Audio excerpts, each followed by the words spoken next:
everybody, and welcome to Ozarks Live. How are we doing today?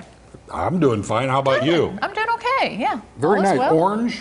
You like orange? Good color. Thank you. I think like that orange is the new black. You think so?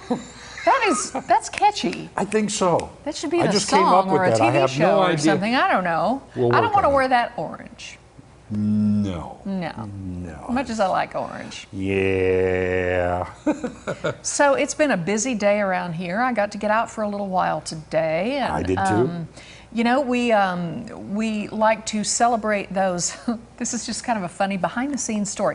We like to celebrate those food days, those annual, pecan pie day. Yeah, right. We do that all the time. So we are 2 days behind on Pina Colada Day. Why don't I just leave it at that? We're going to get you the coolest recipe ever, but we're getting behinder and behinder. I know. On that. Yeah. I know. And we both feel just terrible about it. Well, things get busy But around we're going to here. but we're going to have to make up for it sooner or later. And we will. It's just that I know we don't want to be too late on that huge occasion, Pina Colada Day, which is huge. And, I have all those ingredients sitting there, and no Pina Colada makes me a little sad, a little misty. Yes, it's not the song, it's the beverage. Yeah. So you know that something Pina Colada-ish is in your future. Is in your future. And ours too, come to think of it. Speaking of summer treats, I learned something about myself this week. Uh-oh. Well, no, it's okay. Oh, okay. I learned that if you toast your marshmallow properly while making a s'more, you don't absolutely have to have the chocolate. Really? Does that frighten you at all? I mean... No, absolutely does not. I like roasted marshmallows. Well, I just am saying that because a couple nights ago at our house, we fired up the little fire pit and we made these s'mores. And I made that comment, right? Yeah, why did you make that comment? Well, I said, if you toast the marshmallow well, you really don't need the chocolate. And my oldest daughter, Ellen, without hesitation and without even looking up, and she said, "Ma'am, this is America." And I took that as you don't do that in America. That's probably right. Am I right?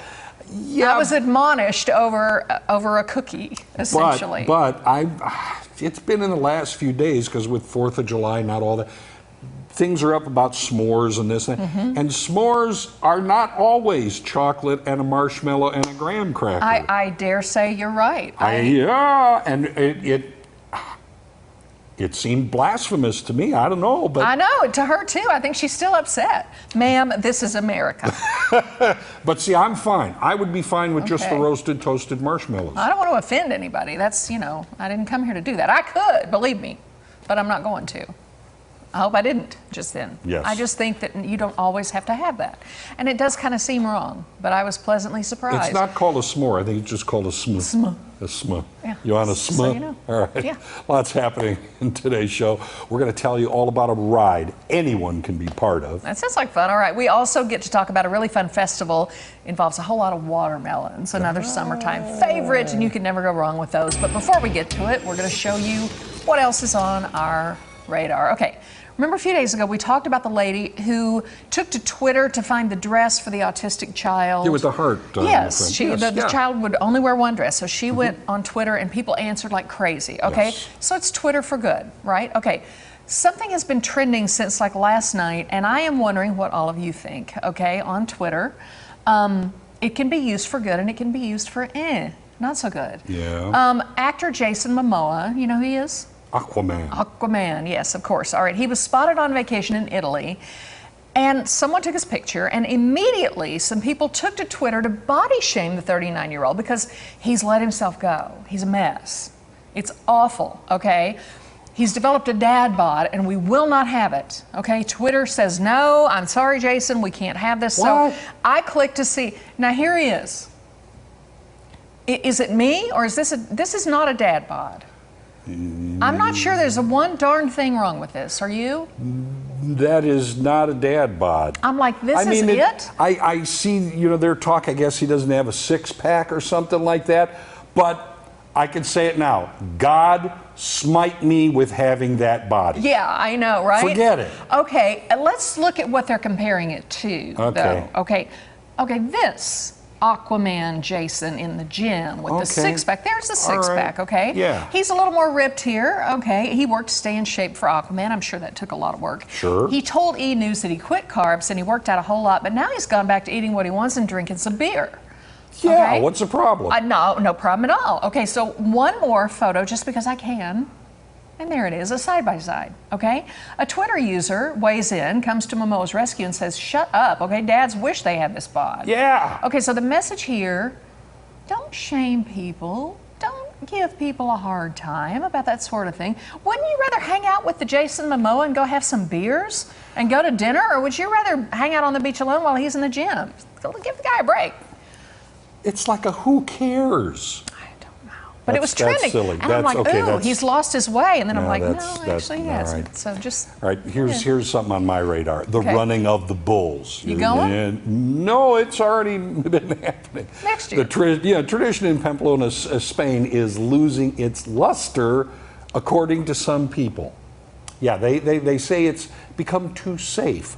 According to an article in USA Today, some running of the bulls veterans are angry. They even staged a protest because they're fed up with safety precautions like having the bulls run behind steers and coating cobblestone streets with adherents so people won't slip and fall as often. The whole run, by the way, lasts about 3 minutes or less. The 9-day fiesta was immortalized in Ernest Hemingway's novel, The Sun Also Rises, and attracts about 1 million visitors each year. The Red Cross says during the last run, 7 people were taken to hospitals and 67 people had to be treated by medics. 2 of the injured were from the U.S., one from California, another from Kentucky. Okay, that's my excuse. What is? It's too safe. I'm not going to do it.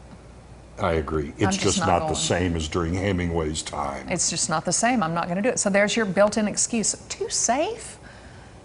I don't think so. No such thing. Ask those 7 people how safe it was. Yeah, one was gored through the neck, one was gored through the leg. Yeah, not too safe. It's not safe. All right, I'm not going. I'd like to go if I'm upstairs, way up high. That's the way to watch it. The crazy people. Yeah. All right. On a whole other subject, you've heard of the Impossible Burger. I've tried one. Yeah. It was okay. I mean, it was no problem with it. The company that makes Impossible Burgers is called Impossible Foods. Has such success with this little burger right here. It is getting into, it says, the fake fish business. What? Okay, the impossible fish, I guess. According to the New York Times, the company is working on a fishless fish. Then it's not a fish. It's not a fish. It says it will reconfigure its plant-based recipe, which uses something called heme, which is found in beef. Yeah.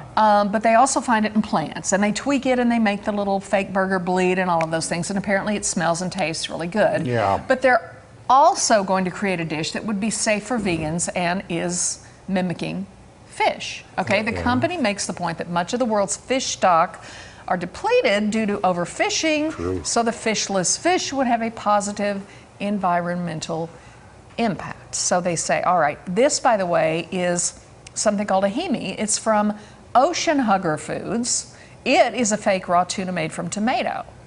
So the Impossible people are not the only ones trying to make fake things. By the way, Impossible Burger has some competition. It's called Dr. Prager's. I found some of this, and I had some of this at the National Restaurant Show in Chicago. I have some, and we're going to try it soon. Cool. Okay. Yeah, so it's interesting. But these fishless fish, what is that going to do to aquariums all over the world? Is that not a hazard in and of itself? I think so. I don't know. Coming up, I like Sydney Parker, yeah, me too, joins us with some sweet treats from Krispy Kreme. I like donuts. Don't go away. Ozarks Live is just getting started. Better not make fake.